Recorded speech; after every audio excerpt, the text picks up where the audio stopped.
words of our Divine Mother from the book Rays of Light, a collection of the sayings of our Divine Mother from volumes 14 and 15 of the Mother's collected works.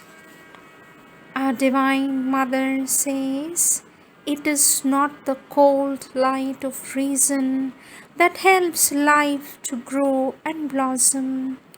It is the warm and life-giving light of truth.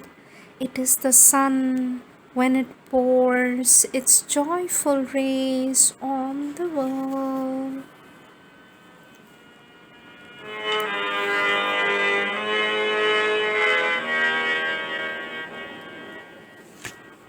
First chapter, Man's Relationship with the Divine. Topic, the true aim of life. Our Divine Mother says the aim of our life on earth is to become conscious of the Divine. The true aim of life is to find the Divine's presence deep inside one's self and to surrender to it so that it takes the lead of the life, all the feelings and all the actions of the body. This gives a true and luminous aim to existence. Date 28th March 1917. Our Divine Mother says, life has a purpose. This purpose is to find and serve the Divine. The Divine is not far. He is in ourselves, deep inside and above the feelings and the thoughts. With the Divine is peace and certitude, and even the solution of all difficulties. Hand over all your problems to the Divine, and He will pull out you out of all the difficulties. Date 3rd July 1917. Life is meant for seeking the Divine, says our Divine Mother. Life is meant for seeking the Divine. Life is realized when one finds the Divine.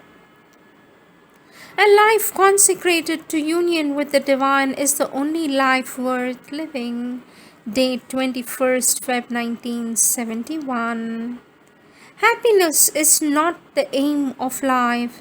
The aim of ordinary life is to carry out one's duty, but the aim of spiritual life is to realize the Divine. Do not live to be happy. Live to serve the Divine, and the joy that you will experience will be beyond all expectations. March 1972. We seek not our personal salvation, but the absolute surrender of our being to the Divine. Next topic, the Divine. Our Divine Mother says, for those who are afraid of a word, this is what we mean by Divine. All the knowledge we have to acquire, all the power we have to obtain, all the love we have to become, all the perfection we have to achieve, all the harmonious and progressive poise we have to manifest in light and joy, all the new and unknown splendors that have to be realized. Date 7 September 1952. The Divine is indeed what you expect of Him in your deepest aspiration. God is the perfection that we must aspire to realize. Date 8 November 1969. The Divine in man. Every being carries within him the Divine inhabitant, and although no being in the whole universe is as weak as man, none is as divine as he is. Date 2nd October 1951. With regard to the truth, we are all divine, but we hardly know it, and in us it is precisely that which does not know itself as divine, which we call ourselves. Our worth lies only in the measure of our effort to exceed ourselves, and to exceed ourselves is to attain the divine. Human mediocrity is intolerable. We aspire for a knowledge truly knowing, for a power truly powerful, for a love that's truly loves. The divine in the universe. The divine in the universe is the next topic. Question: does the divine exist in all things, even in the dustbin? For this, our Divine Mother says, the whole universe is a manifestation of the divine, but a manifestation which begins with a total unconsciousness of its origin and rises little by little towards this consciousness.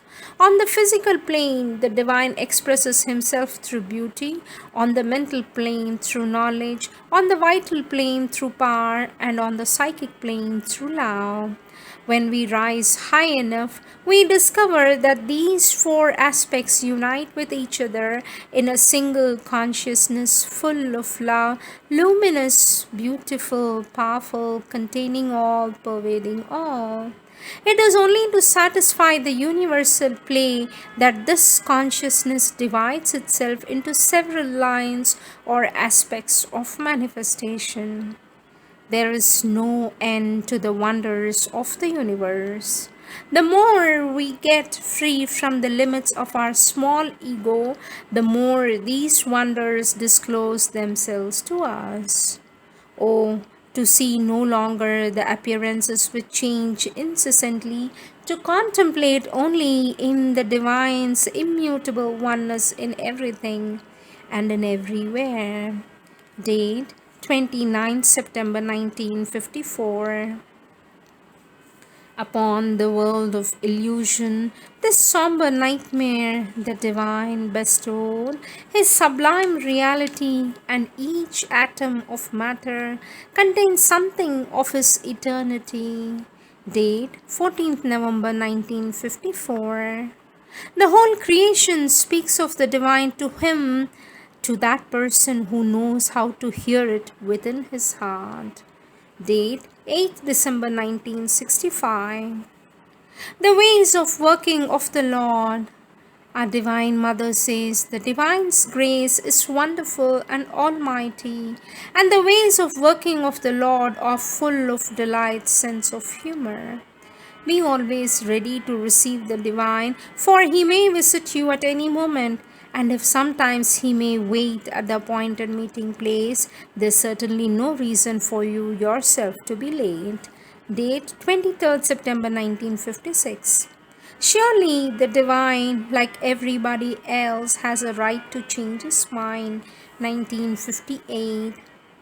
According to the law of man, the guilty ought to be punished, but there is a law more imperative than the human law. It is the divine law, the law of compassion and mercy. It is because of this law that the world is able to endure and progress towards truth and love.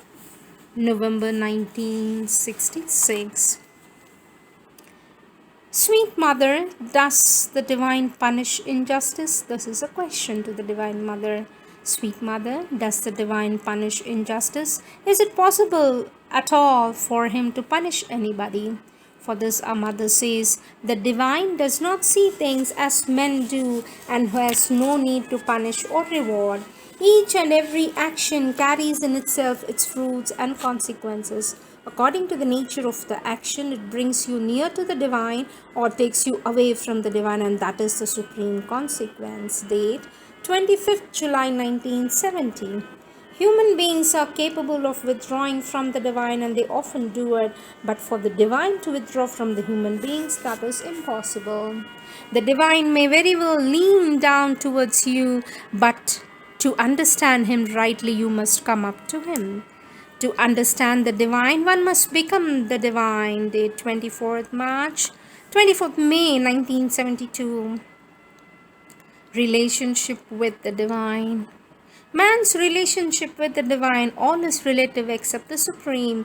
The supreme alone is absolute, but as the supreme is at the center of each being carries in himself his absolute. After all, it is very simple. We have only to become what we are in the depths of our being. 18th May 1954. None can say to the divine, I have known thee, and yet all carry in themselves and in the silence of their soul can hear the echo of the divine's voice. 13th November 1954. As we progress and purify ourselves of our egoism, our friendship with the divine becomes more and more clear and conscious. Closeness to the divine will always grow with the growth of consciousness, equanimity, and love. God cannot be taken by violence. It is only through love and harmony that you can reach God. To give oneself to the divine, to receive and be the divine, to transmit and spread forth the divine, these are the three simultaneous movements which constitute our true relation with the divine.